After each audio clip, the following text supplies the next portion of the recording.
واحد الرسالة قصيرة لبعض الجزائريين في هذا النهار ديال العيد. كتدخلوا تسبوني. شوف انا غنعطيك واحد النصيحة، والله حتى غنعطيك واحد النصيحة. انا ما غاديش نسبكم اليوم العيد. انا كتدخلوا تسبوني في اللايف، كتدخلوا تسبوني في الخاص.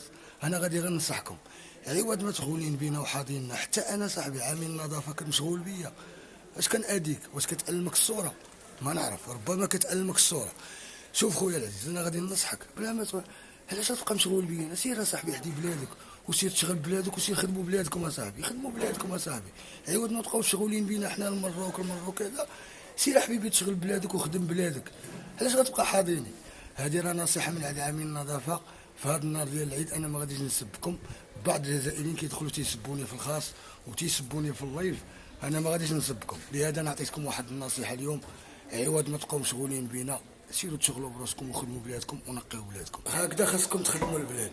وحتى لو دخلتي وهضرتي وقلتي شي حاجه جات معاك، شتي يا حبيبي، هكذا خاصكم تخدموا بلادكم، وهكذا ديروا ما يتسمع عليكم. ورفعوا شويه من المستوى، وما تبقاوش اصاحبي راكم كديروا فيكم غير الضحك. والله العظيم لا تضحكونا وحق الرب العظيم. على كل حال، تحيه للجميع وشكرا لكم على التفاعل وعلى المتابعه، وتحيه للجزائريين الاحرار.